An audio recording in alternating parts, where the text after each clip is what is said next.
Matt.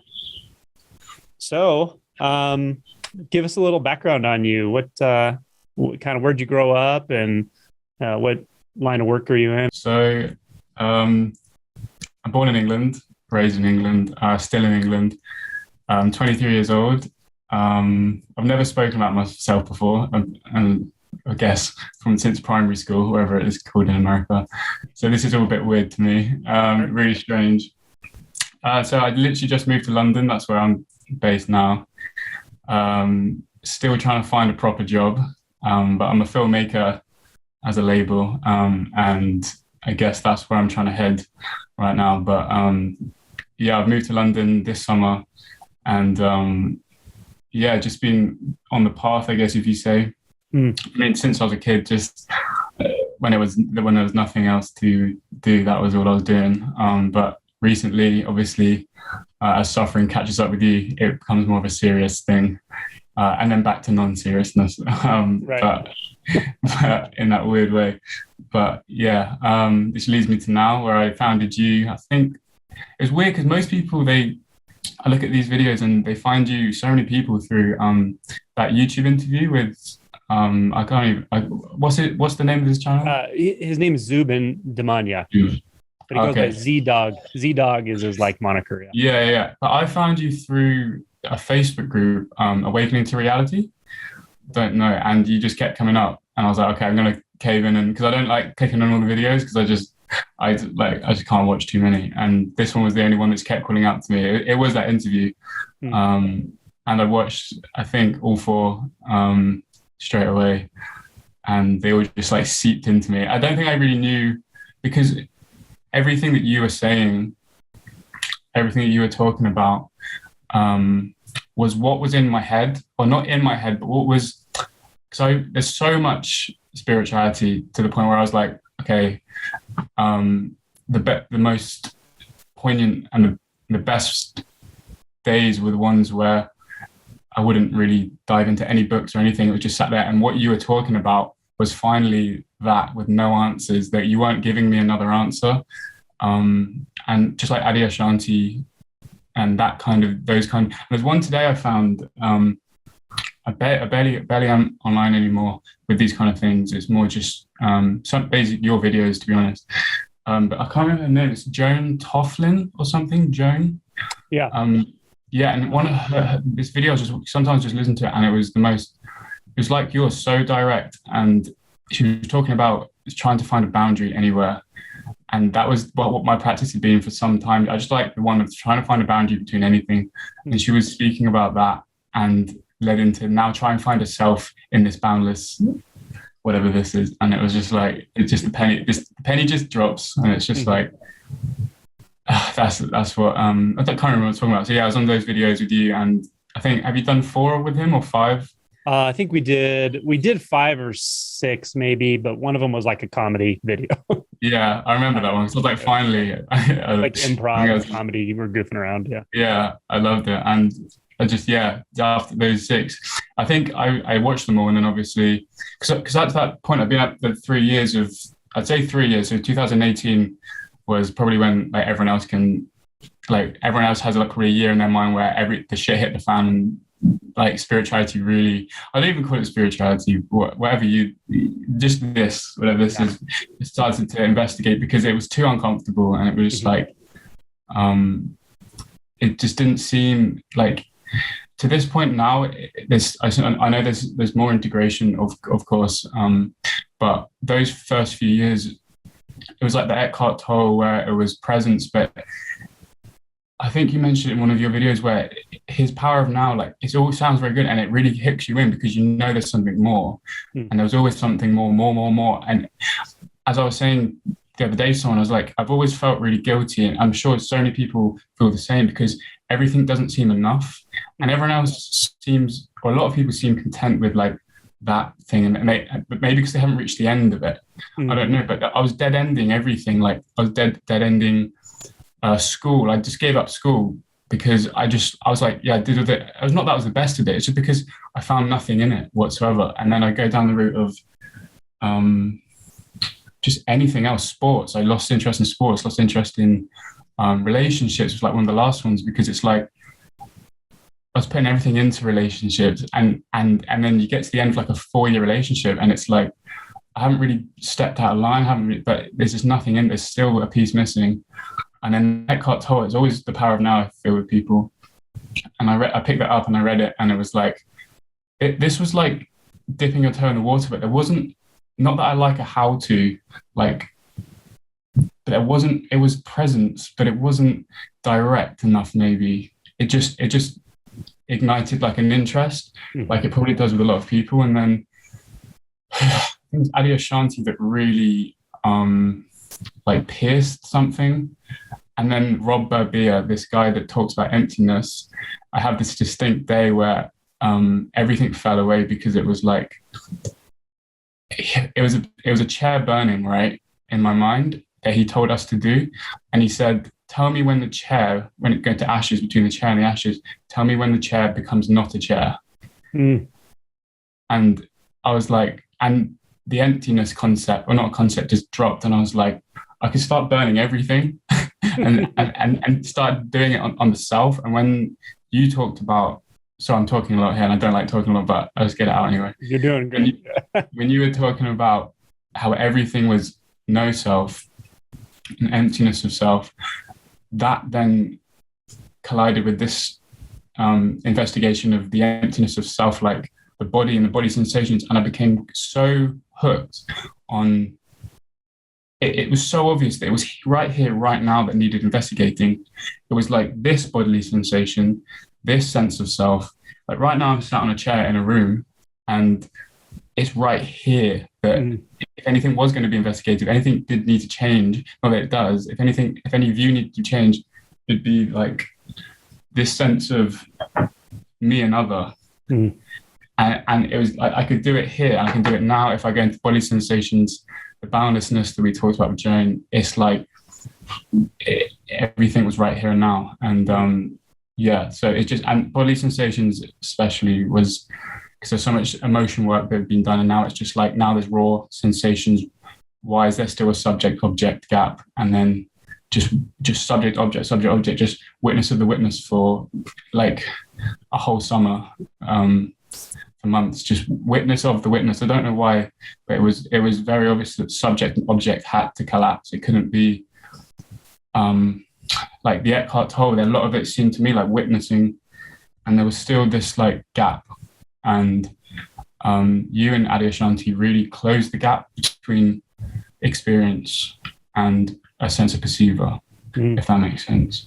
I'm waffling a lot, but that's just coming out of my head of just what you gave to me, really, and what Adyashanti really showed to me as well. Yeah, you really kind of summarized, I would say, like 3 pretty important shifts or sort of stages in realization in sort of rapid sequence. But they're the first sort of place people often realize that it's like that spaciousness of consciousness. It's Eckhart Tolle is really good at pointing to that. But as you described, I think some people find that there's something he may or may not experience. He probably does. I don't know. But the pointing isn't quite specific. And there's something you sort of sense beyond that almost. And it can almost sound like the same thing when you say like the spaciousness, or then you say like the emptiness and presence of the physical experience, but they're quite different in a way. They're the physical aliveness of emptiness as this physical experience and emptiness at the same time is just it's just so full on. It's so primary to any experience of an experience, or any experience of an experience or split, any heady experience, even consciousness. Really, it's so alive. It's so incredibly like imminent, you know. Yeah. And that's kind of when I remember meeting you. You were like right there anyway. You were basically right on that edge of like experiencing non-duality, or investigating that, you know, well, if I'm not there, or the sense of the separate self, or the subjective self and the subject, if that's all not there, then what is this, right? And this is what a lot of people actually miss for quite a while. It's they kind of convince themselves that it's like formless awareness or something like that. But hopefully that's unsatisfying, because if that's unsatisfying, there's only one more place to look, right? Yeah. And you have to just look in the physical aliveness, the experience of just being this physical body. Although you can't actually, just like the chair, you can't actually find a body. You can only find visual experiences and forms and shapes. But conventionally speaking, we say, yeah, I'm inhabiting a body, and there's this sense of physicality. What is that? And then just like burning the chair, you can burn the chair endlessly inward into those experiences. Yeah. And that's kind of when I remember meeting you. You were like right there already. And I was like, wow, great. Yeah. No, for sure. Sorry, I just got to pop up. But yeah, so that's better. So it was, so when we met, I remember the things we were talking about, which might, if anyone is listening, might help others, but it was that, it was the mosaic that really pictured in my mind. Do you remember we were talking about the visual sense? Because I think it was the body sensations to start with, because the body sensations for me, if someone to say what is suffering in a way, it's that sense, to me anyway, it's that sense of separation.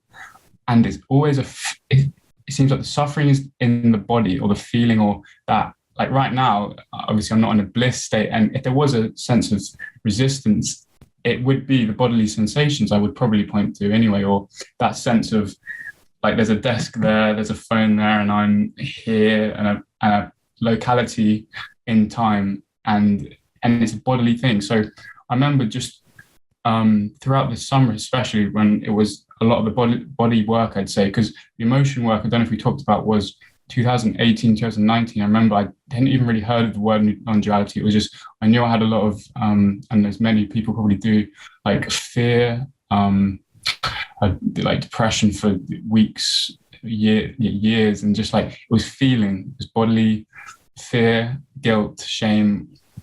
And the closest I could point to that was down here somewhere, like here, and you can't touch it. You can just, and then I remember one of the meditations was, well, instead of looking away from it, this wasn't anything to do with self. It was just, what even is the fear? And I would actually just like, you know, like a fish that would go into the water and try and find the fear. Every time you go into it, it would like break apart, and then you'd look like, and then you try and find the fear, and you go closer, closer, closer, closer, closer, closer. It's like, I think Rupert Sparrow says, emotions, like, you know, boxing, it only hurts when you're sort of in the middle. So if you're really close to him and you're hugging the other boxer, you're not going to get swung and hit. But if you're really far away and you're observing, and it's a like contemplation, you're not going to get hit. If you're sort of umming and ahhing and you're just sort of flittering around, that's when it hurts. So yeah. I've now done both, where it's like the first few years, now I see it's really weird paradox, where I'm now the boxer that's like contemplating what even it is. But before, it was just like, go as far and get as close as you can. And then I think another thing is, when you get close, you stop resisting. So the resistance lets up and out. But also you really see that, like, they're so, if someone was to say, like, draw the sensation, or like color the sensation, or if you were to like sketch it on a thing, it'd be like some blob, and then you go into the end of the boundary of the blob, and there'd be it might be like a vibrant blob, like an anger would be like a really tense blob, and then like sadness would be probably like a heavy blob, and then like ecstasy would probably just feel like no boundary. It'd just be like I don't know, like a brush stroke. I don't know. So when we do these contemplations, I was doing them, and it was like, I can't even describe I was walking on the way here today, and I'm wearing these new shoes, and they're really painful. And for once, my attention was on that and not on, because I have got a bit of like, sometimes, because I'm in London, like I'm going to a job interview next week, so I've got a bit of anxiety about that. But because it was on my shoes, I was like, there's no difference between the anxiety and the sense of pain in my foot. And then it was now, there's only a story about the anxiety about the job interview, whereas the foot pain, I know it's going to go away in 3 days, so I'm not worried about it. And it's that like sense of story in the emotions as well, which I was like, and that was like a mini awakening on the way here. But the ones where I was like, okay, what are the stories? Now, can I watch the emotions without a story? Could I? And then that's when they started to break away. And it was, the emotion work was really, really important, because it gave that sense of, I I don't know if you mentioned it. What's the word? Neutrality or equanimity. Equanimity, where I'm not trying to find an answer now because to try and get away from this anxiety, whereas a lot of the practices were always to try and get away from it. Now it's like, okay, even if it makes me even more in pain, what actually am I? And asking these questions without needing an answer, because I've known in the past now, if I need an answer and if I'm trying to practice my way out of something, it just digs a hole like quicksand. Yeah, so, that's one thing I noticed you're really good at, and you just described it in several ways, is your instinct, or maybe because you've dissolved layers of identity or whatever, your practice is to just go directly into everything, like toward direct experience, which is one of those sort of shifts I try to work with people on after awakening, is to shift into an appreciation for direct experience, which is kind of radical in a sense, because you really sort of let everything else go. You let the stories go, the narratives, all of what seemed to lead up to this moment or this experience or what this is about, and you just dive right into it again and again and again. And the answer's in there, but it's not a cognitive answer. It's experiential, and it's intimate, really, ultimately. And you learn to just enjoy it, right? As you described with the pain in your foot, right? A lot of times we might have pain in our feet, and that may not have been enjoyable for you per se, but we may be distracted in our mind or whatever it is, instead of just going, wow, look at this, and then noticing that is actually continuous with any sensation in the chest. And if you just keep digging, you find, with not really digging, but just letting the sensation be what it is and kind of letting it overtake, or maybe meeting it. It's like, wow, it's also continuous with sound. Like it's also continuous with the movement of the body. And that's really the gateway to non-dual. It's like, it just keeps going in a sense. The intimacy kind of, intimacy teaches you intimacy in a sense, but that's a really important sort of instinct to develop, I think, along this path. That the direct experience is really where the money is at some point, instead of conceptual experience, ultimately. Yeah. That's what I was always going to want to talk to you about, was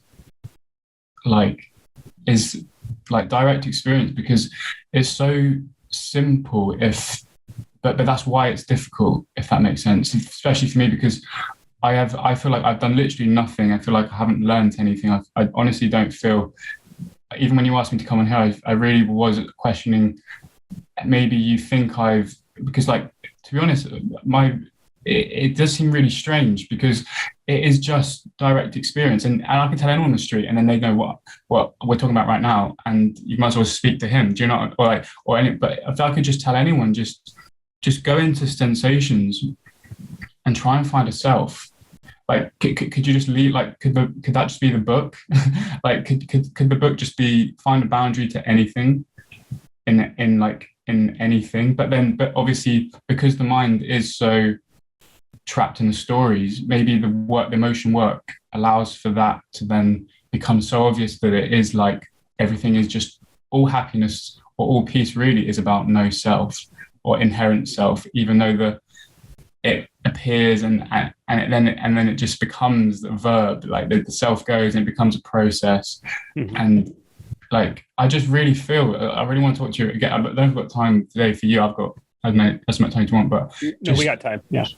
The future of consciousness in the human, like for humans, surely compared to when you started, I remember listening to you a lot about your talk with on that channel, and it was like how much you've seen a shift because of the internet. And I'm just thinking, like, in 20 years time, because it's so, at this point now, it's like everyone's up against each other. I don't know what it was like in the 80s and the 90s, but like now it seems so intense that so many people really are turning to, if you look at Eckhart Tolle videos, like some of them like 20 million views. Like your channels, I know it's going steady, but like shooting up. There's all these spirituality channels, and it's like, if we could write it down now, what it's going to be like in the future, how to make a prediction, it's going to go one or two ways, and we either extinct ourselves from climate change or nuclear weapons, or we all just evolve our consciousness. But as Adi Ashanti said, he was like, he doesn't care, which is and anyone watching that, if I showed that to my friends and mum, she'd be horrified. but like, it's probably better for the world if the humans are extinct, to be honest. But for us, obviously, it'd be great if we could stay around and everyone realize true nature. But I was wondering your thoughts on that. Sorry to ask you a question, but yeah, it's great. You can ask anything you want. I wanted to reflect first on what you said earlier. Is like, it feels like you don't know anything special, and it's true. And that's exactly how I feel. When I say this, sometimes people will be like, yeah, but you seem to know all this stuff and you like have passion about what you talk about. But the truth of it is I didn't talk about anything for 15 years after these shifts for me because, well, there's nothing to talk about and there's still nothing to talk about. And then what happens is life just unfolds how it does. And organically, like I noticed people started to wake up like through conversations. So it's like, well, okay, I can't really push it away either. If it's happening, it's happening. So it just comes, but I still, no joke. I mean, I make a video every day and I've been doing it for months. I still like, before I make a video, I'm like, does this matter? What does it even matter? But, and a lot of times what reminds me to do it is someone will be like, oh, thanks for making that content. I'm like, oh, okay. Someone's getting something out of it. Yeah. Because it's so simple. And in the thing about Adyashanti, this does tie into what you said about Adyashanti. I know exactly what he means. It's very strange. A smart guy once said about the realization of no self that it's the death of the one who cares, which sounds like a terrible thing to say or a callous thing to say, but it's actually not, because the one who cares gets co-opted. The one who cares about itself. Ultimately, it cares about its family and its friends, and it cares about the world, but it cares about all of that through the lens of what's best for it. Yeah, and so what's so strange is when that drops, it's not like you don't care about people on an individual basis, or you don't feel compassion or love or anything. I feel a lot of that actually, but at the same time, like the mind would say, well, if you feel that, then it means that you actually care how outcomes go and how things go and how reality plays out. But that's not true. It turns out that's not true at all. That they aren't the same thing. Reality, I trust reality to do what it's doing so completely, so fully. And even if this body mind just dies away, then that's what has to happen. It's perfectly okay. And I'll even up the ante. What I really find is that because what happens when I say things like this is sometimes people will go to the philosophical side of things and they'll go, well, isn't that like saying Adolf Hitler is the same thing as saving dolphins, right? Like the extreme, that's what our minds do, right? It comes up with the most extreme version of things and then compares it to that. And I would say, coming from what I just said, like approaching it from what I just said, that is that to deeply trust life so fully that I don't have a finger on the scale anymore.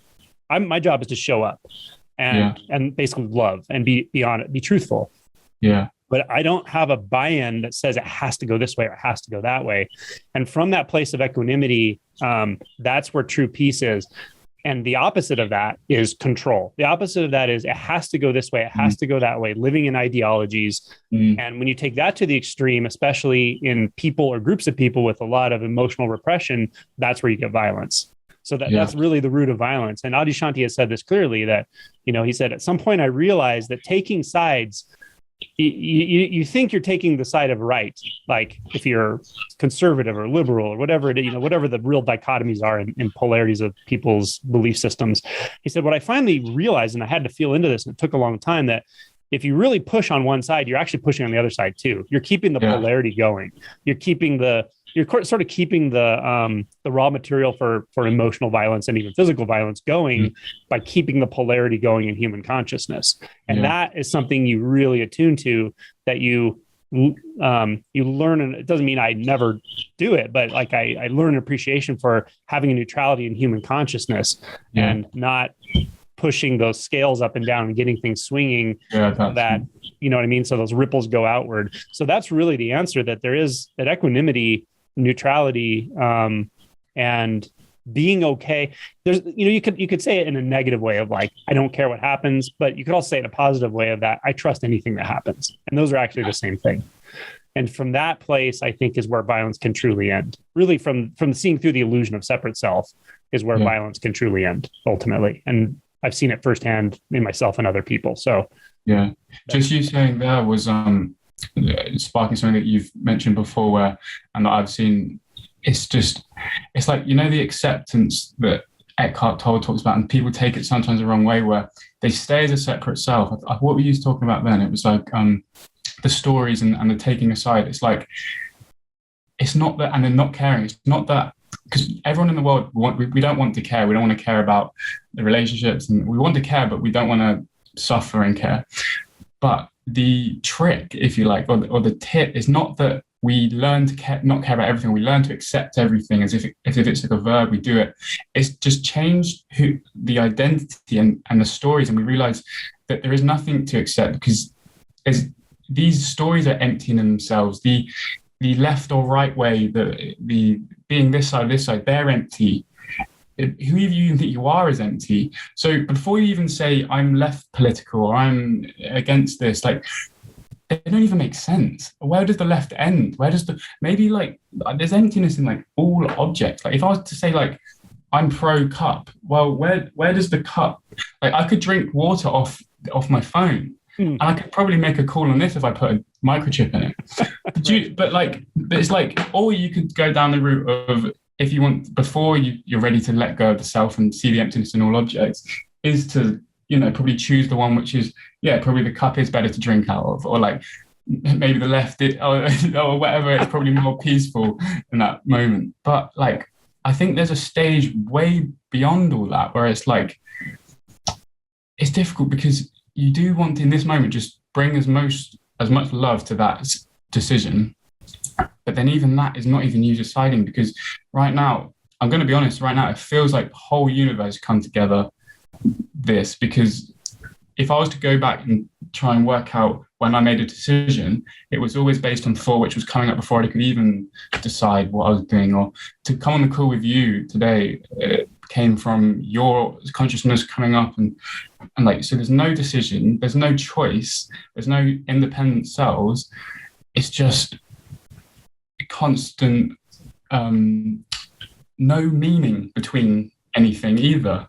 No meaning anyway to the mind, because there is no meaning. And right now I'm trying to like talk to you about decisions, but it just makes no sense, because there's emptiness in all objects and emptiness in everything. I had a couple of other stuff, but then I also want to talk to you, because we can't just disregard that, because 99% of people are living in mind. And it's like, how can we end suffering for them? How can we, because sometimes self-inquiry, like if I spoke to my mum is like a Christian, which is, she's very into that, but anything to do with meditation, or especially my dad, like he sees me sitting, sometimes I try and do it way out of the way, and it almost invokes a bit, I hope he never sees this, but I think it angers. He's like, why are you not doing anything? That's very strange to some people. So to tell him to then go, to tell him like, oh, by the way, you don't exist, or who you think you are, it's because it can cause anger and rage. Like, that's not the way. Like, the way is, I mean, if I was to, the way, there's so many different ways up the mountain, and the last step will always probably be the realization of no self, or the emptiness of self, like where surrender even and self-inquiry meet. And it's like, because to me, it has dropped away a lot, and it's like the most amazing feeling that it's all about no self. But as I come back to it with you, talking to it about what to do with humanity, it's like, it's just a tricky situation. I don't know. Like, I'm never going to want to be a teacher or anything, but for you especially, like, I bet you come across people who are like, I remember you said they think you're being arrogant, I think, some people, and it's like, only because you're triggering in them something which makes them feel probably less, and it's making them face something that they don't really want to face in that moment. Whereas someone that's done a lot of emotion work may be ready for that, to hear that. So when I heard your thing, it was like, this is perfect, this is amazing, this is everything that I'm interested in for the next wherever. It consumes my every second. Whereas for someone else, that's not the right way to go. So how I'm sorry, another question, but how do you deal with someone that's maybe suffering a lot, and they're maybe coming to you, or maybe not even coming to you, but where does the world go for that? Yeah, well, again, this is why it took so long to ever even feel like I did. And then over those 15 years, I wasn't planning to teach or talk about this subject. In fact, I didn't think about it, to be honest. But if you had asked me, I can probably tell you I would have said something like, oh, I would never even think about tea. I remember I was in medical school, and this was like 7 years after awakening or something. And someone found out I meditated. And he said, could you teach like just basic meditation at a workshop for the med students? And I was like, no. I was like, I'm not qualified to do that. There's no way I'm doing that. I just had such an aversion to it. And looking back, I'm glad I did, because it allowed things to settle, and some like a lot of, working through conditioning and maturity and stuff. But what it really comes down to is this very strange and paradoxical place where when I'm talking to you, I talk a certain way, like you and I are talking about this a certain way, but I can talk to somebody else who is like approaching awakening, and they see the world a certain way, and I can see the world that way with them. In fact, that's the only way the world can be seen right then. It comes forth as that, just as you described total exertion, the whole universe is coming forth as this. Well, it turns back around on itself, and it can even come forth as delusion if it needs to walk with somebody down that path, if that needs to happen. The other thing that's important is clearing out any unconscious beliefs you have in the background about how this is supposed to go for the world, how that awakening is better than not awakening for people. In one sense, it's true, but it's only true if you want to wake up. If you're not actually inclined energetically to wake up, I don't have a judgment about it. I don't actually believe that it's better. I don't see the world that way, because like you said, everything is already emptiness. So what does it matter if emptiness is doing this or doing that, or waking up or not waking up? So if somebody is interested in awakening, if they're interested in waking up, they have my attention for sure. If that's not energetically important for them right now, I have no need to wake them up. I have no need to make them more conscious so that I feel better because I'm reacting to their unconsciousness anymore. That's not a thing anymore. So like you really getting through your own deeper layers of believing how things need to be that are self-centered one way or another, that when that's able to drop, then it's like you can really just meet people where they are all the time, and it's fine without an agenda at all. Even really when I'm working with someone waking up, I really still don't really feel like I have an agenda. I feel their drive to wake up. I feel their desire to end their own suffering, and I can feel it full on with them because I've been through it. But still, I'm not in there like pushing them forward necessarily. I'm in there exploring with them, like, okay, well, let's look here, let's look there. What do you see here? What do you see there? And it's true, I really don't impose a system of awakening onto people, although I just notice trends and I'll say that. But I don't impose a system of awakening on people as individuals, because as I'm working with them, they're telling me how they're waking up, because they're already awake. They're already awake nature. They're already Buddha nature, like that. They don't need to wake up, right? So it's all very paradoxical. But I think the ultimate answer is, just having no agenda yourself, really. And I really tried to carefully craft the book that way. So that it wasn't like, here's something you need to do. It's better for you than being, a sleepwalker or something. It's not like, I don't perceive the world like that. I've said it before that there are people who are waking up, but that doesn't mean that there's people who are asleep. It's not really that way. It's just the energetic movements through individuals. So the other thing that went into that, though, I think, is that I really tried to I tried to take most jargon, out of the book that would suggest, okay, this is Buddhism, this is Hinduism, this is spirituality, because the human mind just operates a certain way. And when you start reading something pretty quick, you're going to put it in a category. Most people, they're going to be like, okay, is this for me or is this not for me? Is this interesting to me or is this not? Is this my group or a group I don't understand? Right. So if I'm talking to a conservative Christian, I probably don't want to talk in a bunch of like new age terminology, because they're right away going to discount it. But that doesn't mean a conservative Christian can't wake up. They can. I've seen it many times. Anyone can wake up. That really was where the book had to come from. And I meant it, and I mean it. And it's like, awakening isn't really, it's not a religious, it's not about a religious group or anything. It's about human potential in a sense. It's about the origin of your identity and what comes before that origin, even, that's what it's really about. And of course, everyone has that. So that I tried to keep it as direct, as human, and as sort of non-polarized as possible when I wrote the book. So that's how I approached it. That saying the word human was what I've been thinking about the last few weeks, because the more I think when you start out, enlightenment becomes this thing where you're like trying to escape humanity or something, and it's very much, in my experience, I'm not sure yours or other people you come across, it's almost as if like you become non-human. It's like some ideal thing where you get out, but nothing really is worthwhile unless you can't go back to humanity and almost like put back on.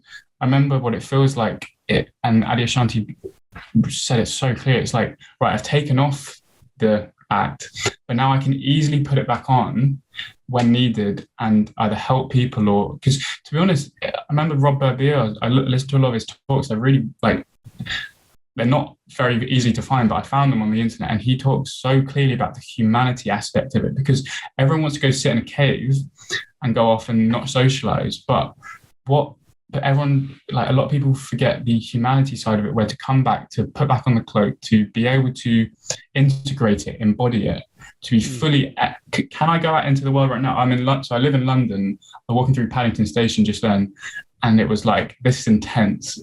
But if over time, if I did that a year ago, I'd go straight back into maybe a bit of anxiety, confusion. Where am I going? But to be able to embody it and carry it, not carry it, but like a fragrance, like a constant moment to moment. If it's not that, I'm not interested. I'm sure people are really seeking that they feel the same, because there's so much spiritual ego out there where they want the best, maybe all their chakras to open. They want to talk about this and that. And I don't like talking to, because I've got people even I live with now that are into that, and that's absolutely fine. And I don't talk to them much about it, just in case maybe, we talk about different things. But I don't think they're really wanting liberation. I think they want another identity. They want to be the best meditator. But really, liberation really hurts at first. And to get to that stage, they have to become the worst meditator, let go of becoming, who cares about what even is a chakra? Like, just forget that's empty as well. Like, forget all of that. And like, I'm now at a position where for a few, especially this summer, it's like integration, because I will sit with people and I will feel this intense, like, especially with certain people who are just not on my wavelength. It'll be like, this really hurts just to sit with you, because I feel so, if I'm on my own, okay, I can go into a bliss state, okay, whatever. But I don't want to be sat on my own in a bliss state. I want to be, as I was before, sat with people. I'm not going to force myself to be friends with people, but integrate it and carry this fragrance of emptiness and feel their resistance, but help them and carry on embodying it, because I've still got a long way to go, I think. Integration and get a job that I'm really lucky to be in filmmaking, because it's perfect for me, because it's like capturing, going into documentaries is perfect. That's fine. But taking that into daily life, but like we're saying with spiritual ego, they're not after liberation, I don't think. I think they're after, like we said, just a different identity. And what I was going to actually talk to you about, because I haven't fully, like, I'm having troubles obviously with this humanity side and integrating it back, like in relationships, for example. Friendships, I don't mind. I don't, to be honest, it is quite sad. I've only probably spoken to 2 people in the world about non-duality, you and some other guy online though. So it's like, it's never like in person. But I don't care about friendships, because to be honest, I get on most with people that don't care about non-duality, and they're really real, if that makes sense. So I know when someone's being real, because you can just taste it, you can like sense it. They're just being themselves, even if they're a little bit deluded, like I am still deluded. They're fully themselves, and I can finally like talk to them about anything. But with like a relationship where, because I've just met this girl, for example, and I hope this never goes there, it sees it. But she would be fine, I'm sure. Yeah, maybe don't put my surname, just put Matt on. I'll just put Matt on there. Would you say, because she's another person where it's very, it's all the same things, like get on really well, but any mention of non-duality or meditation, I don't think they'd be remotely interested. And I found it actually difficult. With friendships, it's fine, because I talk about what we want to talk about. Sometimes we'll mention meditation. Some of them are like reading Eckhart Tolle, and it's okay. But with a relationship, it's like, if I'm really suffering or really feeling someone's resistance, I can't talk about the things I'm really, really interested in, or the things that I really like if I was to tell her, I don't, for a lot of the time, I don't feel a sense of separation between me and the room.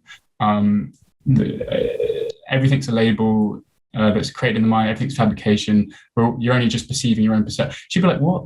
And it's just, do you need to be with someone that's into non-duality and gone through a lot of that? That's a great question. I mean, I can't answer that for you. This is the Advaita shuffle you got to do for a while and figure it out for yourself, because it's going to be different for everyone. But I can tell you, for me, like, as things clarified for me, when I was dating, like, I was married, but I got separated and divorced years ago. But as I started dating more casually, I started becoming very direct right away about exactly what you just said. I would literally say things like, not like in the first 1 minute of talking to somebody, but if I felt attraction or anything, I would say, I experience things differently than most people. And I would say literally, like, I don't experience boundaries, things like that. And at first it felt like I wasn't really sure why I was doing it. I just was like, I might as well be honest, because at some point we're going to be close. And when you're emotionally close to somebody, it's going to have an effect on them. There's just no way out of that. It's going to have an effect on them. And so you being that kind of with your situation, just being that open, it's like, it just has an effect, even if you never talk about it. And energetically, I sort of felt like I had to be honest about it, I guess. And I remember a couple of different dates where I'd say that and the person would be like, that's the weirdest thing I've ever heard. And I can feel they were like, like there's nothing in there that's relating to what I'm saying. And I'm like, okay, well, and it was fine. Actually, it was like, I was actually glad. I thought, well, it's good that I know this now, instead of like going down the road a little bit. And it's like, I can't even talk about the most important thing to me or the most intimate part of my experience. Like, I can't even talk about it at all. Wouldn't make much sense to go down that road, probably. And then in other cases, I would say something like that, and they would be like, that is the coolest thing I've ever heard. I didn't know anyone else knew that. I thought I was the only one. You might be surprised, actually. So I would say it that way. I'm not telling you to do that, but I got to the point where I was just so direct about it so quick, because I knew I had to be. I just knew through honesty I had to be. And I had met a couple other people. Like I met Lisa Cairns like years ago, and she kind of told me like this stuff about how it was for her dating, that she had to be very specific about this stuff too. And I kind of let it settle for a while. And then I started noticing, it is like that. Like, you just have to be really direct with people about certain things. And I find that it's just like communicating anything at the beginning of a relationship. It's important to communicate what's most important. Like, if you want to have children and your life goal is to have a children, start a family, and your partner's is absolutely not that at all, you probably should know that early on. It's that kind of thing, to me, it's just like important information. So that's how I approached it.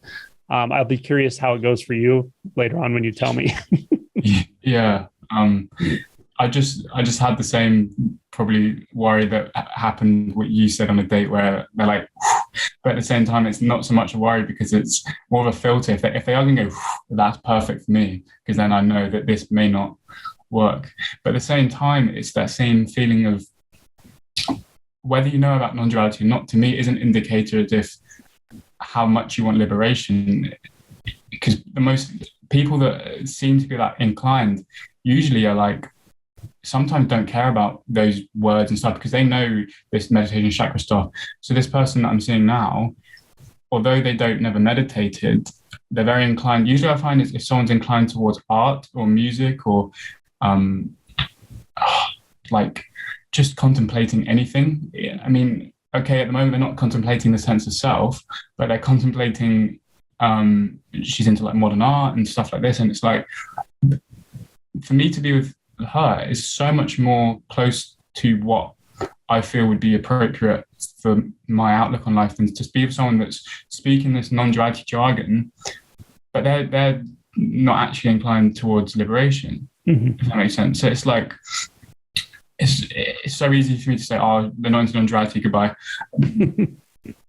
But the best, but you can always talk about it in terms of what you're experiencing together too. Whether there's art, you could start to like just describe your experience of it in that moment, and that's kind of how I think I am, more than presenting it as a subject, because people who are really intuitive that way, in the feminine aspect especially, they wake up really fast. I find more faster than people who go and read everything about non-duality and know all the steps and stages. Yeah. People who are just completely wide open and blown open and ready to like just let go. Yeah, I did actually. So I don't talk about non-duality, but I did say sometimes I just come out with. I remember, and she was like, "Shut up! That's the weirdest thing I ever heard." But it's probably because I mentioned it like, go into your bodily sensations right now and try and find where I think we're just like together. Try and find where I end and you start. And she was like, "Stop! Like this is not what I want to talk about." And I was like, "Yeah, that's fair enough." And I was like, and she's talking about the time. She was like waiting for something. I was like, talking about our times in a loop. Like sometimes you have to take the joke in, but obviously, yeah. But I think from now on, as you say, just be completely open with people, because you're doing them a favor as well, because they're going to be suited best to someone that's, because no one's further down a line. Like there's different ways up, different ways. There's no end goal. It's not as if just because, there's a sense here and where you are that there's no locality, and like people through different ways, through art, through stuff. There's no, you're not above anyone. You're not more evolved than anyone. If anything, you know less than some people. So it's like then it becomes a competition of who knows the least and who's unremembered. It's like a weird, and then it becomes so humble because you're like because everything's working through you, and there's no one doing it. So it's such a contradiction of everything you thought that was success in life. Like I've said before, it may really, in very real terms, it may just be that I'm just a complete loser. Like I just did not know how to be a human without suffering horribly. I didn't know how to play the game of being a human. I didn't know how to live in the simulation. Like this is kind of true. So I had to find a way out of it somehow, however the heck that happened. And it turns out that there's terms for what that is that I did, but that's really what it was like for me. And what's so weird though is you can, I don't know, dissolve enough of the heaviness and suffering body that you can like go back into the simulation in a sense. You're not really, you don't believe it, but you can participate in it fully and non-cynically and participate out of love. And because everything in the simulation, everything outside the simulation is all the same fabric of what you describe as, I would say, just the unconditioned. And it's like so sneaky as well, where you think, oh, everything's done. But I don't know if you remember, we spoke and we were like, a great quality to have is like, don't leave any stone unturned. Like, be as open as possible, because I've been days where I've gone like, I remember over the summer, because it's very nice living in the countryside. I don't know, we didn't really talk about my upbringing, but I grew up in the countryside. There's no one around. So it's like, there's no distractions. There's no little point edges to get caught on. I could walk through the fields, especially in lockdown. I'd like times everything by 10. So then I was like in this bliss state.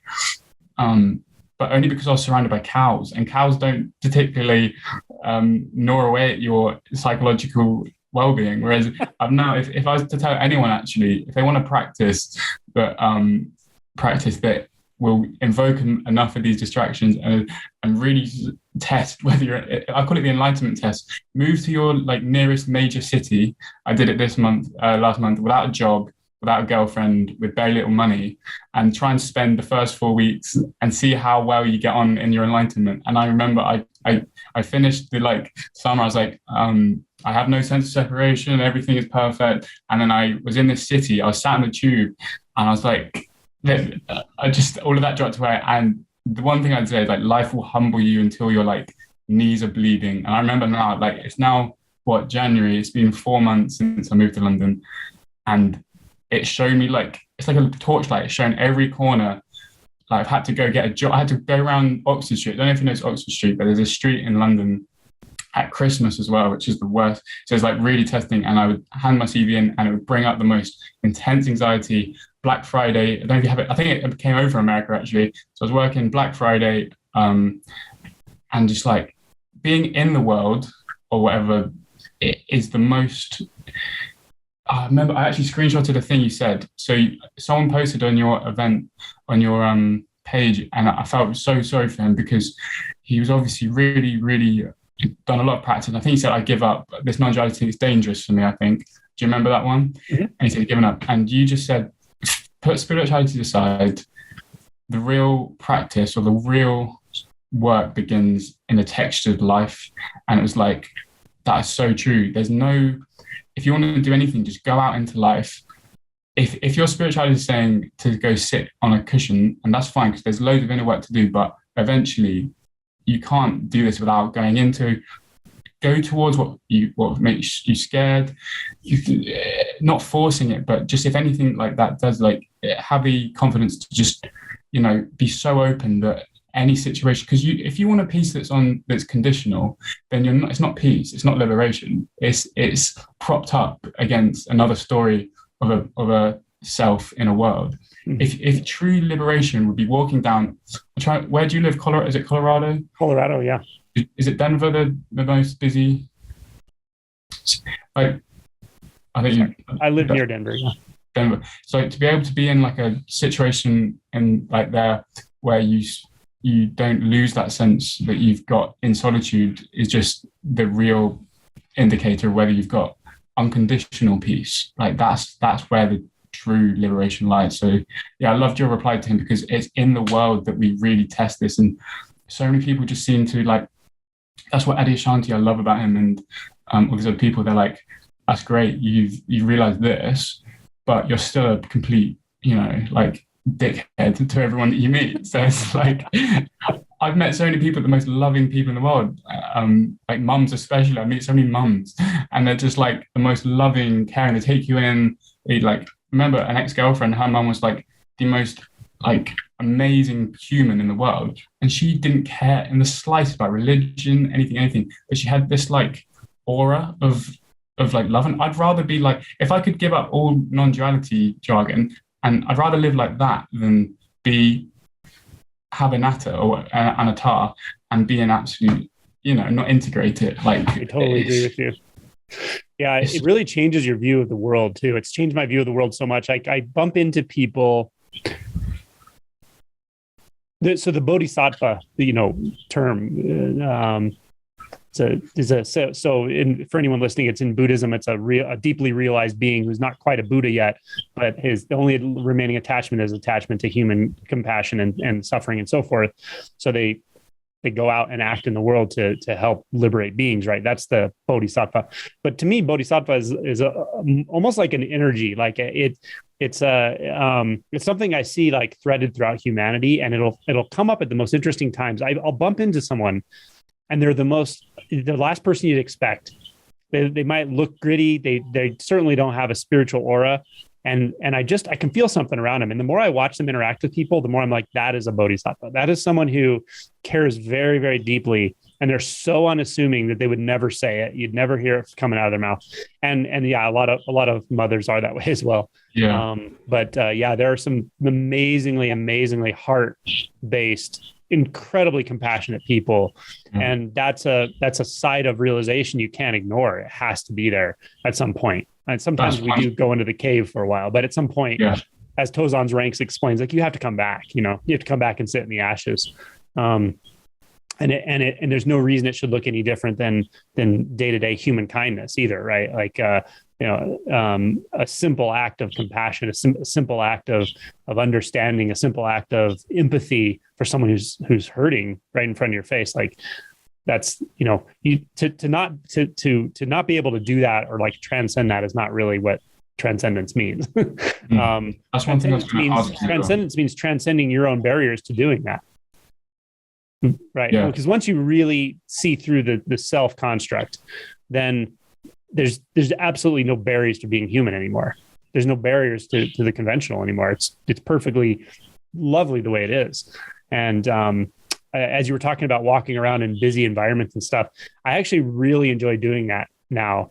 And it's so fascinating because just the littlest amount of leaning in makes all the difference in the world. If there's a sense that, the narrative, I'm a person, I'm out in this busy situation and I can feel, and I'm like noticing the internal triggers or responding to external triggers, all of that is fine. It sort of exists on a certain frequency of experience. But there's a deeper frequency of experience that is truly it is non-dualistic. It's I'm experiencing myself as that person, that person, that person, that person, but not thinking about it. It's literally just the forms and shapes and movement and smiles and response out of complete spontaneity. And it's the craziest thing is you notice it's not just you doing it. You'll see it like here and there at the same time. You'll see the whole environment changes. It's really wild, but it's a bit of it's like a little bit of a sort of balancing act. It's like the middle way. It's something that you can definitely practice, and it's really cool. Yeah. That what you just said there about, because on the topic of like love, which is a horrible term because it's so widely used, and it's just that sense of that love is literally just the same as peace. Is it that what was it you said the other day? It was it's just there's so much love that seems resisted, and you don't have to do anything, because this is another thing I want to talk to you about and ask you about, is so love just seems to be, after resistance is gone, that's all that remains.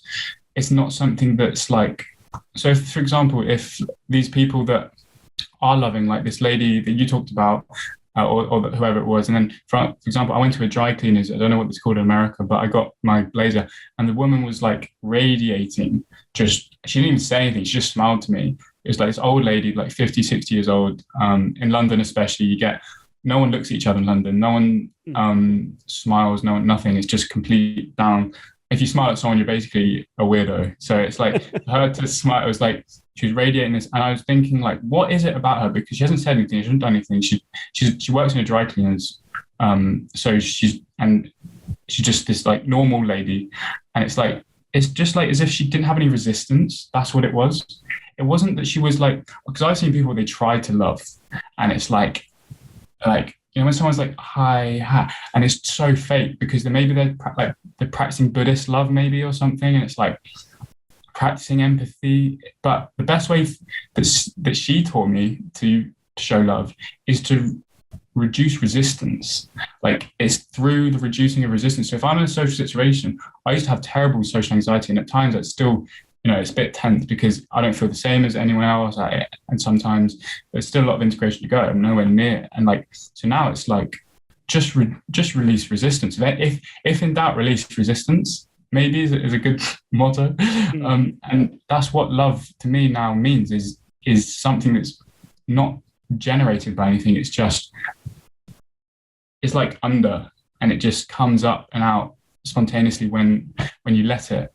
Like awakening, really. And also I was going to talk about in relationships was, I've been in a couple where, I'm sorry to make this so personal, it's a bit weird, but it's the only thing I can talk about. Where it's okay, no problem. So, whatever.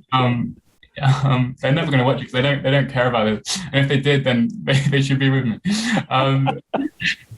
So it's like they expect a lot of love and they expect you to give love, but love really isn't what certain people think it is. It is just that sometimes being in someone's presence and showing them zero resistance, being so, and openness is such a good word. This lady in the dry cleaners, she was so open, not like, she would probably huddled like this, but because she was like, anything I said was going to be fine. Anything I acted was fine. She almost, you could sense she cared about you somehow. You could sense, and non-duality was out the window. I wasn't even trying to do anything. And in relationships now, it's like, how open can I be? And just testing. If I'm in a social situation, am I tensing up in the body? Am I trying to work out what to say? And then it's just like, yes, and then drop. And it drops away. There's no working a way out, because you see all these like charisma videos and like how to be kind, how to be this. And it's just more mental jargon, which increases resistance, I think, because suddenly you have a practice. I'd rather sit somewhere, like a job interview I've got tomorrow, next week. I'd go in now and it's like, how much can I like not have a practice? How much can I just be open and let yourself be confused? Because if I was if I was giving someone a job, I'd rather they were, if this guy knew everything and he was doing something and had all the technical stuff, I'd actually employ the person that just seemed relaxed and thought about the question, didn't have anything to say, but then maybe came out with something that was heartfelt and obviously got the right answer, but everything's in the how you are resistance wise. And it's just, I would agree. Yeah, that's what love I think you can like get taught is it sometimes anyway. Yeah, I think that is a really good definition of love is non-resistance. Yeah. You feel it. You just feel it. It's letting in fully whatever's happening. Just fully letting in whatever's happening. Full on and feeling all of it, feeling even if there's resistance to inside you or to the person, even that's, you can not resist that, because non-resistance isn't a personal act. It's you're sort of borrowing from reality, because reality doesn't resist anything. And you're just attuning to that. But that's the ultimate gift, is not having a stance, not having a self back here who wants to know what to say, not expecting love from another person or anything like that, just being completely open to their energy, their movement, who they are right then, conventionally speaking and energetically speaking, and just totally letting it all in. That's, to me, that's what the best you can do, really. That's love. And then there's almost a deeper type of love that I talk about, and it's really like the love of what you described earlier, that total exertion of everything coming forth with this, just as this. It's like the love of being. It's almost like it's like a magic, because in a certain way, with the realization of no self, you almost see everything. It really is, in a certain way, quite empty. It doesn't mean it's not like nothingness as a thought or a belief or space. It's just that there's no substance to anything, and you can almost see how, like, you almost have to manufacture reality somehow for there to be anything, in a way. But what actually does is sort of a vibration of love, to me. That's what I feel is like the ecstasy of coming into being, the ecstasy of just appearing, whatever is appearing. And that sort of underlying bubbling knowing, you can sort of attune to that on the personal level, and that's that openness, that's the non-resistance. Yeah. So let me know if you need to go anything, but that's another thing. There's one thing I wanted to talk about as well. We got a few minutes. Obviously going off the subject into love and stuff, but the main thing that maybe you were interested in, and I certainly am, and it encompasses everything. I know we've gone off a bit topic. So the no self sense and the suffering that comes with that. And so I've got a couple of questions, but just to talk about it. And the thing is, I'm trying to think how it came about, because I'm trying to think as also for people listening, maybe they're going through that same part and they want to maybe like talk about the practice, but just back to no self, because what we spoke about just as you were talking, as a message came up in my mind, was when we talked about how every bit of happiness that before was like a story, like, oh, I'm happy because of this, I'm happy because of that, really was a spurt of realization of no self. That makes sense. Like every memory of thing was usually in that moment, it was no self, or was a realization of, even though you wouldn't say, oh, mum, by the way, I just realized, the self is empty. You're at birthday party, like, there's no boundary to who I am, by the way. And it just would make no sense. But in that, you have no context for it. But the only difference now is that we have context for it. So now that we have context for it, we can dial in on what the root is and go straight to the root itself. But if you're having a birthday party when you're 7 years old, you're not going to then go back. You're going to try and get another birthday party. You're not going to try and get another sense of no self. So it got to the point now where it's, if the practice isn't, okay, the surrounding practices like emotion work and stuff like that, but if the practice isn't truly investigating a sense of basically investigating, is there a self? Is there separation? Not trying to find an answer, because it's the grasping. It's the, can I find a separate self? As you talked about in the voice notes, finding your own palm, and then it's that makes the mind sink. Like if we were to do like a 30-second contemplation now, it's just sat in the room for anyone. And if someone's truly, I'm never ever going to teach anyone, because if anyone ever asked, like, no, tell me right now what you're contemplating, I had to say, I would just simply say, go fully into all senses, no matter which one, because you don't have to pick one. Usually it's like, to me, it's always the visual sense, which used to like create separation. Because if I close my eyes, I'm back with very instantly, it's like there's no separation really, because the boundaries are there. But now it's like, let's not kid ourselves. It's such a good hypnotic state that the mind puts us in, because it really does feel like that is over there. Yeah. And right now it does. Like, I'm not a walking Buddha. So, Right. but if we were to actually go into it, like you say, and try and, so I don't know if you're looking around your room now, they're generally, can you see anything further away or closer to you than what you see? Because it all really appears to me, when you look at it, not 2D, but if you really just watch and drop also the labels of each thing, it's just like an abstract mosaic. And then you let that drop, and now drop over here and over there, because there's no evidence actually, apart from thought. Like right now I'm looking at the wall and there's only seeing. It's only seer that gets so thinly layered over the top, constantly wherever we go. That's why we're so tired all the time, because we're constantly going seer, seeing, here, think of sufferer, suffering. And then, so now staying in the senses. The body for me was, like we said earlier, trying to find now a boundary between any of these senses. Like, you can hear the voice and the body and the visuals, and it's not that they sort of all touch, like a sort of, I mean, that's like a nice halfway point where it's like, everything, nothing is separate, everything's like nothing to strike me, because we're all just, but they all appear exactly in no space, no boundaries, and it does get a bit weird, and then at that point, going into self, like, okay, so in this state, where there's no boundaries between any of the senses, between going into like the body, trying to draw the body, that's amorphous and abstract as well. There's nothing. So now where's self? Because mine goes, these little blobs going around. Well, like that can't be self, obviously. There's a thought of self, but that, like, and if I could say to anyone, just be so patient with it. And even if you just get a spurt where it's like no self, it's like, it'd be like that. But then next time, the mind sinks and sinks, and then it's just the only way. It's just one of the final steps, and it's like just direct experience. Like some like motto, just boundless nature of all sensations. Where's the self in that? And maybe even if you're going to contemplate some stanzas like, there's only seeing, no seer. So then when this is what really clicked for me, was suffering, no sufferer. So I was like, so if I'm suffering so bad, I say to myself, okay, you're suffering so badly. Where is this point of contact of suffering?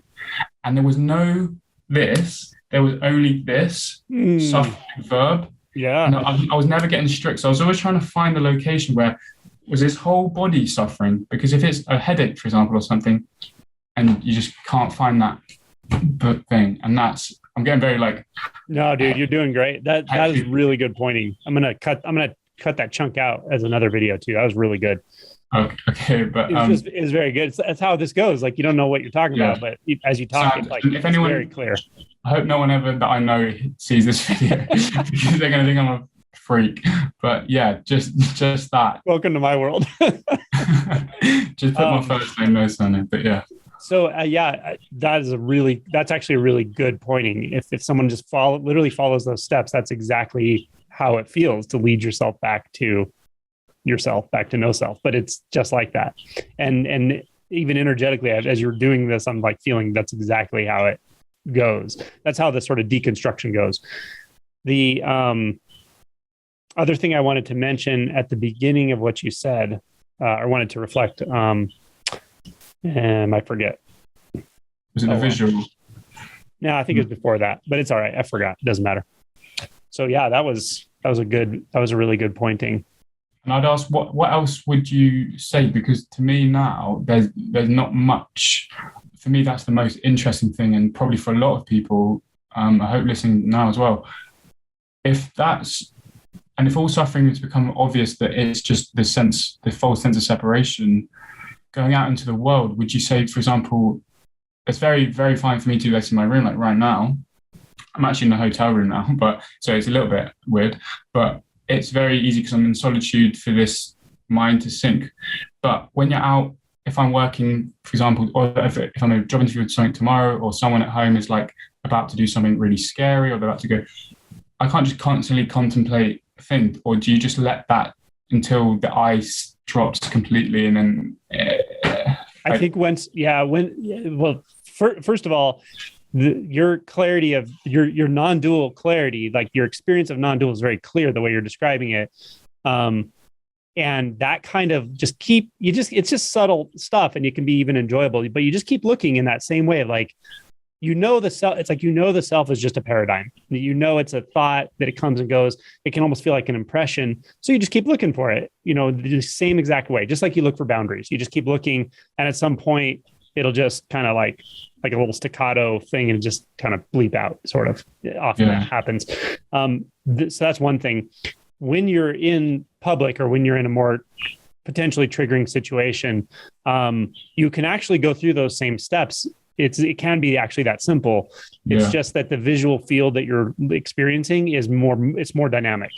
But it's okay that it's dynamic. Now it's like, instead of just like looking at a wall or the texture of a color or your hand or a cup or something, it's like you're looking at almost at the forms morphing and changing and shifting. And that's almost your way in. And then you can like notice it back here, notice it in the body sensations. It's all like kind of one thing. And then once it's one thing, it's no thing, right? That's when it's like, it's still intimate, but it's not like a group of senses stuck together. It's like they deconstruct even out of that. Yeah. And then it's this, as you said, it's like a 0 point, or it's a non-spatial experience that you just can't talk. There's no words for that, but it does go to where it's non-spatial, which means it doesn't mean it's some empty open space. It's radically intimate, but there's not distance in it anywhere. Distance and separation and stuff just don't exist. So the true boundlessness from there, again, the no self part usually comes shortly after, a while after, but it doesn't really matter. You just kind of keep feeling into it. And as this becomes like a non-practice. You're just sort of doing it all the time in a way. That's the weird part of it. It's quite enjoyable, because it's like, this is, in a sense, you could say this is what reality wants to do. Like, you're almost personifying reality, but reality is just fascinated with experience, right? Because why else is it making experience? And it's just like, that's all it's just doing. And it's this boundless experience, endlessly knowing itself. It's like, I'm sure you felt the same, but if anyone that's on this path is able to sit quietly now, you meditate without there's no one deciding meditation. It just happens, because it is literally the most interesting thing in that moment, and it always will be. Because, like being in a video game, if someone was to tap you on the shoulder and say, you're not that main character, you're actually the whole game and not the game, you're going to be like, hold on, I don't care about the mission. What did he just say? Like, and then you're not going to care about the stories and the stuff, like you said. And I'm so glad now that, because we're talking about like the humanity and the love, and that's all surrounding it. And what we're most passionate about really is this key separation illusion, and how that relates to. It is nice to talk about the other stuff, how it relates to life, because, like you said, I'm so glad you got into the in the world, because there's so much talk online, there's so many interviews, and how to do it in meditation, like self-inquiry. But for you to then be like, you're a trailblazer really, because I don't see many people talking about, because if you listen to Ramana Maharshi, great, that works in rural India, but we live in in cities and technology. He didn't have a smartphone, he didn't have anything, so that's great for his followers. But now it's like, if I'm now because I work on Oxford Street in a busy shop right on the thing, it's like crazy. And at start, I'm fine because if we go around shifts, we do an hour on the door, we do an hour in the fitting rooms. It's called Urban Outfitters. I don't know if you have it in America. And when I'm on the door, I just watch people go by, and the energy comes out. I don't have to do anything. I'm contemplating no self, as you say, as I do think. And I'm so glad you said it, because I was doing it in work, and I was thinking, do people think I'm really weird? Am I giving off this weird, like, energetic weirdness that I'm like looking at them and burning them, like the emptiness thing? And then I go on the checkouts, and it's like all that goes because I'm so scanning through clothes, I'm doing this, doing that. It's like, okay, I'm going to let go of having to be inquiring at every moment. But then as soon as that last clothes item goes through, it's back to inquiry, and it's back to just looking at the mosaic. And I'm just so glad that you said that it's able to do that in day-to-day life, because I'm sure everyone watching is in a demographic that's living in life, and all I'm caring about is it can I do this day to day? Can I, in human life, it go back to human and love, but it's integrating that into daily life. Well, I came up with one other answer I was thinking about when you asked, like, how do you apply that when you're out in activity and so forth? The other thing is, in the same way that you sort of, I don't know, guess you use Vipassana type to kind of like look for something. You can also look like, so say you're meditating or you're just sitting in presence and there's just clarity, whatever there is, this 0 point intimacy. You're sitting in your room or something, and then you get up and walk out to the room, walk down the hall, go down to the street, like going wherever you're going. You can in the same way, investigating in the direct experience, look for, what am I taking reference from that tells me this environment's different than any other environment? What makes this environment different, right? Like, not a thought. Like a thought will say, oh, well, there's more activity, there's more stuff, right? Well, why don't we look in direct experience, just like you look for a self, or you look for a boundary? So in direct experience, what is it that I'm buying into, that this is a quote unquote different environment because there's more people or less people or more activity or less activity? That's fine. That in the conventional sense, that's true. But let's look in direct experience, like in the actual flow. Can I find what it is I'm taking reference from that says this is a situation where I just can't be present, and or it's harder, right? Yeah. It's the same sort of thing. You can just keep looking, and then those beliefs just fall away more and more until more and more complex activities remain non-dualistic. That is so true. It's like, so for you then to say that, so if I was in a busy environment, it's so true that, okay, the mind says you can't do this because there's more people there, more sound. All it is probably an increase in volume. Yeah, like maybe the shapes in the mosaic are moving a bit more, and the sounds, which don't have are empty anyway, they don't, what even is a sound, seems closer and a bit higher. Thoughts going through maybe a bit quicker, but apart from that, I mean, what even is that? Because then that takes a reference point, that needs a center point to watch those things, and it's like, and that's only because, like, for me now, okay, it was fine when I'm at the security guard for an hour because there's nothing going on, everything simmers down and goes into inquiry straight away.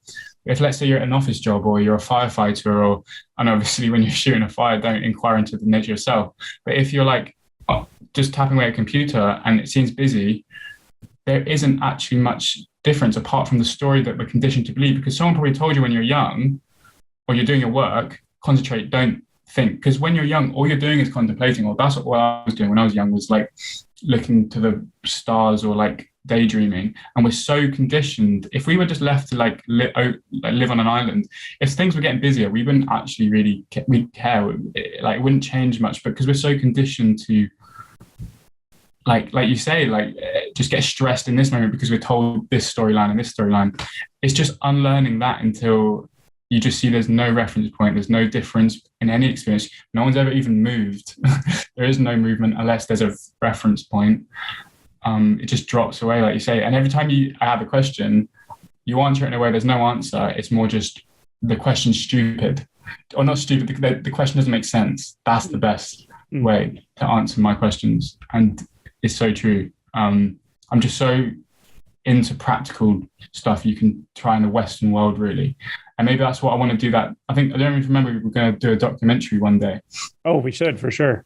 I think we should still do it. So I'm about to finish that one I just showed you before. I don't think we've spoken about it. That's just the, not so much about non-duality, just about his story. But I'd love to do one that dives. I think we spoke about actually just recording this shift and the shift towards that. And I'd love to just do such a, from you, just like I said, the 21st century, a practical, not something you do, but just something that can be taken in by so much more accessibility, so much more. I just can't speak about. I'm really bad with words, especially with this topic. But yeah, if I just throw out random words, there's a documentary about about that, and I'd love for you to be in it, to be honest. Yeah, it'd be cool to talk about that and see what we could come up with. Yeah, for sure. Yeah, for sure. But I'll put the one you sent me. Is that just a piece of a documentary, or is that that's a 5-minute clip? Yeah. Oh, it's a clip. Okay, so I'll put that with this video. So if anyone wants to see it, it's really, really good, really well shot, and of course the subject is really cool. So yeah, he's like, you know how we talked about feminine and masculine. He definitely, I don't know if you saw it, I think he leans very surrender, feminine, love. He's such a sweet guy. I just mic him up in a field in the Peak District. I don't know if you heard it. I visited him like 3 times. So a bit of context, sorry. So it's a guy, he's got 200,000 subscribers just from uploading. He's like 85. He has a guy called Phil Shankland, an amazing guy who helps with him. He's like in his 50s. And he just talks to the camera for like 5 to 10 minutes at a time. But because it's so accessible, it's so like, when I say feminist, like, you know, not like feminine, but like that way where there's no intellectualness. It's all about surrender. He is very, comes from a Christian background. That's probably why it's a lot about surrendering to God, letting it all come through him. And he speaks in a way where he went viral because of his voice on ASMR, but there's people, because his voice is like that, it matches perfectly. But I mic him up and he talks about his experiences, and this one was really deep about suicide. And he just says how he was on the brink of suicide, but that was more direct to me than most other videos that seem direct to maybe someone that's viewing it, because he was saying how his only way of liberation was through silence, and there's no answer in silence. He was in the open space. I don't know if you remember what he was talking about. I didn't even ask him a question. Sometimes I just let him speak and I just sit in the background and get out of the way. And that's what he does. I think he just gets out of the way and this comes through him. And he talked about how his main source of liberation was just openness, love, and silence and solitude. And that's just, that is all it is, because there's no ask. He had probably had so many questions, but all his questions were answered by solitude, by love, by openness, because they rendered the question useless. Mm-hmm. And he, if anyone, if you want to read his book, so his name's John Butler. I massively shout him out. Spiritual Unfoldment with John Butler is his YouTube channel. Go watch his hundreds of videos if you're inclined in that feminine way. Because his journey is amazing. He's just, he's really about surrender. And I really, I've got nothing else to say, but that's one side. But the documentary I'd love to do is actually on the other side, where it is a bit more of a, self-inquiry. Let's look at, because he doesn't talk, he doesn't like, it's funny because he has a picture of Ramana Maharshi in his house. He really kindly invited me in. I was like, I love this guy, the Ramana Maharshi. Like, I was getting to him then, I was like, but he's like, no, I don't ever talk about the self. I'm not interested in the self, but it's only different labels, I think. So he talks about God a lot, and because he's 85, there's no connotation. But for my age and your age and everyone is age now, like this generation, God is a very term that is so differently used. Yeah. But he knew that Ramana Maharshi meant something to him, but he didn't mean it through no self. He doesn't even talk about no self. He just talks about unification. And when I talk to him, like, we're talking about the same. I'm speaking to him and Phil's into like Muji and stuff and non-duality. But John, it's weird because there's no labels or language. It's just we're looking at each other and we mean the same thing. Just if anyone wants to see that, just go look at all his videos. They're amazing. Great. All right. Yeah. Well, I think we are coming to the end of time, our time together, but I really appreciate your candor and just your time to kind of go through this. And obviously it's the most important thing for you, and you've dedicated a lot of effort, heart to this. And, it's paying off. How old are you? 23. I love it. Have you seen my interviews with Alma? I did. Was she the girl that was like, she did cycling? Yes, dark curly hair. Yeah, I saw a bit of it. Oh, really? I'll look at. I'll watch I think you did 2. I think I watched the first. Yeah, we're planning on doing another one at some point soon, probably. Yeah, for sure. Yeah. No, I'll read that again. But I just love that young people can get interested in this, this, it's not a subject, but that there's I don't know what, we need it. I think we need a way for young people to come in contact with this somehow that resonates with them if they're interested in it, if they're, but as I find with so many people, they don't even know they're interested in it. They think they're not interested in spirituality. And then they hear it a certain way and they're like, oh, wait a minute, that's my life. You're talking about my life. Yeah. I hear this a lot. So that's really my sort of aim, I guess, if there is one, is to try to really make sure it's as relatable as possible to as many different demographics and to basically anyone who's suffering. And when I see, younger people waking up like very seriously and just giving themselves to this process, to truth, it's so inspiring. And I hope it spreads. Yeah, I'm sure it will. There's no other way. Right on. Well, thanks again. I appreciate it. And I'll put a link to the clip you sent me. It's so good. I hope everybody watches that and sure. Check out his channel for sure. Yeah, make sure you watch all his other videos that I didn't make, because those are the real gold. Yeah. But I just wanted to say thank you so much for everything you're doing and give me the time to come on, even though I don't have much to say. But what you're doing is trailblazing. And it's opening it up for people at my age that you talk in a language which Ramana Maharshi can really do. So I thank you for that as well. Yeah. Well, thanks for your time. Take care. That's all right. See you later. Okay.